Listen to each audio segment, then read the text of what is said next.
This is a LibriVox.org recording by D.E. Whitcower.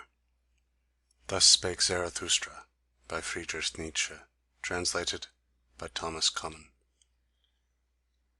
Chapter 65. The Magician. 1. When, however, Zarathustra had gone round a rock, then saw he on the same path, not far below him, a man who threw his limbs about like a maniac, and at last tumbled to the ground on his belly. "Halt!" said then Zarathustra to his heart. "He there must surely be the higher man. From him came that dreadful cry of distress. I will see if I can help him." When, however, he ran to the spot where the man lay on the ground, he found a trembling old man with fixed eyes. And in spite of all Zarathustra's efforts to lift him and set him again on his feet, it was all in vain. The unfortunate one, also, did not seem to notice that someone was beside him. On the contrary, he continually looked around with moving gestures, like one forsaken and isolated from all the world. At last, however, after much trembling and convulsion and curling himself up, he began to lament thus: "Who warmth me, who loveth me still, give ardent fingers, give heartening charcoal warmers, prone, outstretched, trembling, like him half dead and cold, whose feet won warmth, and shaken, by unfamiliar fevers, shivering with sharpened, icy cold frost arrows, by thee pursued, my fancy, ineffable, recondite, sore frightening, thou huntsman, hind the cloud banks! Now lightning struck by thee, thou mocking eye, that me in darkness watcheth! Thus do I lie, bend myself, twist myself, convulsed with all eternal torture, and smitten by thee, cruelest huntsman, thou unfamiliar God. Smite deeper, smite yet once more, pierce through and rend my heart. What meaneth this torture with dull indented arrows? Why look'st thou hither, of human pain not weary, with mischief-loving godly flash-glances? Not murder wilt thou, but torture. Torture? For why me torture, thou mischief-loving, unfamiliar God? Ha! Ha! Thou stealest nigh in midnight's gloomy hour. What wilt thou? Speak! Thou crowd'st me, pressest. Ha! Now far too closely! Thou hear'st me breathing, thou o'erhear'st my heart, thou ever-jealous one. Of what, pray, ever-jealous? Off! Off! For why the ladder? Wouldst thou get in? To heart in clamber? To mine own secretest conceptions in clamber? Shameless one, thou unknown one, thief! What seekest thou by thy stealing? What seekest thou by thy hearkening? What seekest thou by thy torturing, thou torturer, thou hangman God? Or shall I, as the mastiffs do, roll before thee, and cringing, enraptured, frantical, my tail friendly waggle? In vain. Goad further, cruelest goader. No dog thy game, just am I, cruelest huntsman. Thou proudest of captives, thou robber hind the cloud banks! Speak finally, thou lightning-veiled one, thou unknown one. Speak, what wilt thou, highway ambusher, from me? What wilt thou, unfamiliar God? What? Ransom gold? How much of ransom gold? Solicit much, that bitth my pride, and be concise, that bitth mine other pride. Ha! Ha! Me! Want'st thou me entire? Ha! Ha! And torturest me, fool that thou art, dead, torturest quite my pride? Give love to me, who warmth me still, who loveth me still. Give ardent fingers, give heartening charcoal warmers. Give me the lonesomest, the ice, sevenfold frozen ice. For very enemies, for foes, doth make one thirst. Give, yield to me, cruelest foe, thyself. Away! There fled he surely, my final only comrade, my greatest foe, mine unfamiliar, my hangman god. Nay, come thou back, with all of thy great tortures, to me the last of lonesome ones. Oh, come thou back!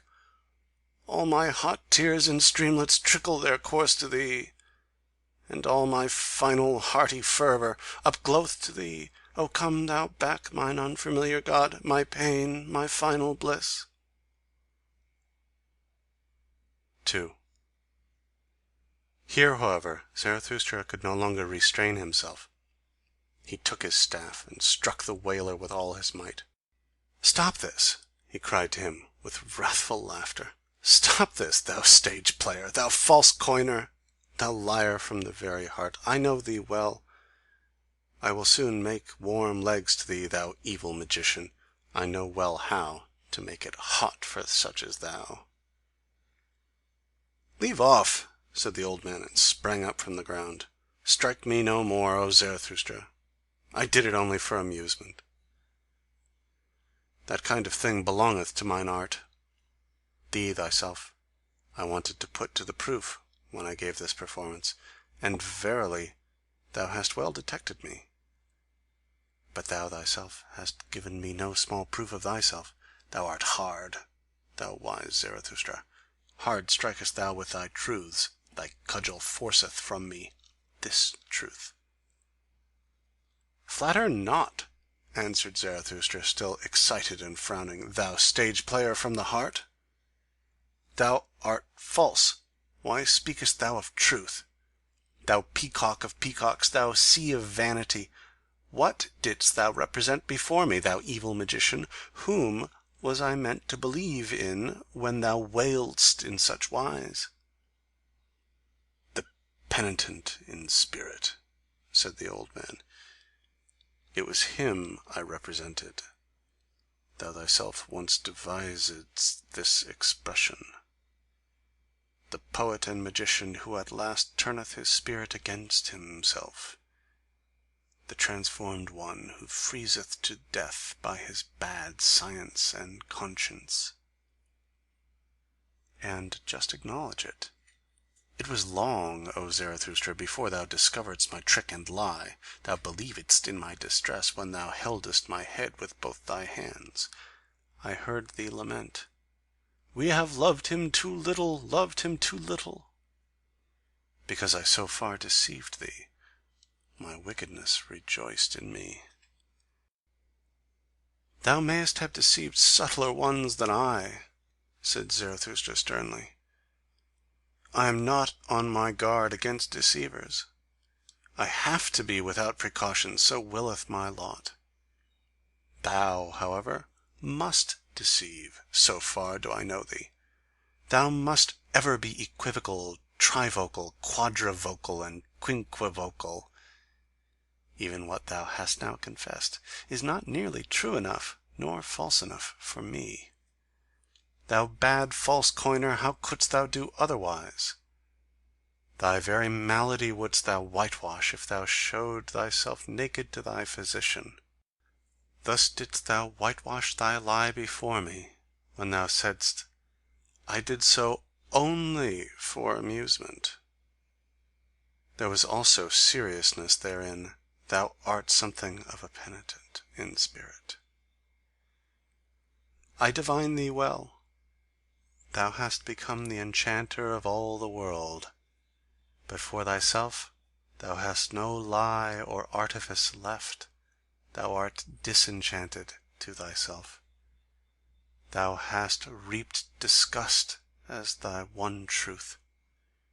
No word in thee is any longer genuine, but thy mouth is so. That is to say, the disgust that cleaveth unto thy mouth. Who art thou at all? Cried here the old magician with defiant voice. Who dareth to speak thus unto me, the greatest man now living? And a green flash shot from his eye at Zarathustra, but immediately after he changed, and said sadly, O Zarathustra, I am weary of it. I am disgusted with mine arts. I am not great. why do I dissemble? But thou knowest it well, I sought for greatness. A great man I wanted to appear, and persuaded many. But the lie hath been beyond my power, on it do I collapse. O Zarathustra, everything is a lie in me. But that I collapse, this my collapsing is genuine. It honoureth thee, said Zarathustra gloomily, looking down with sidelong glance.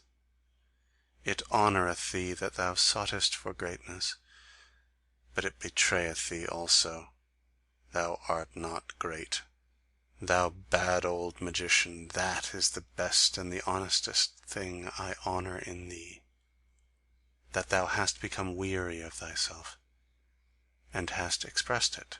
I am not great. Therein do I honour thee as a penitent in spirit. And although only for the twinkling of an eye, in that one moment wast thou genuine. But tell me, what seekest thou here in my forests and rocks? And if thou hast put thyself in my way, what proof of me wouldst thou have? Wherein didst thou put me to the test? Thus spake Zarathustra, and his eyes sparkled. But the old magician kept silent for a while. Then said he, Did I put thee to the test? I seek only. O Zarathustra, I seek a genuine one, a right one, a simple one, an unequivocal one, a man of perfect honesty, a vessel of wisdom, a saint of knowledge, a great man. Knowest thou it not of Zarathustra? I seek Zarathustra. And here there arose a long silence between them. Zarathustra, however, became profoundly absorbed in thought, so that he shut his eyes. But afterwards, coming back to the situation, he grasped the hand of the magician, and said, full of politeness and policy, Well, up thither leadeth the way. There is the cave of Zarathustra. In it mayest thou seek him whom thou wouldst fain find. And ask counsel of mine animals, mine eagle and my serpent. They shall help thee to seek. My cave, however, is large. I myself, to be sure, I have as yet seen no great man. That which is great, the acutest eye is at present insensible to it. It is the kingdom of the populace. Many a one have I found who stretched and inflated himself. And the people cried, Behold, a great man!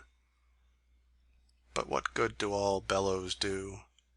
The wind cometh out at last. At last bursteth the frog which hath inflated itself too long. Then cometh out the wind. To prick a swollen one in the belly I call a good pastime. Hear that, ye boys? Our to-day is of the populace. Who still knoweth what is great, and what is small? Who could there seek successfully for greatness? A fool only. It succeedeth with fools.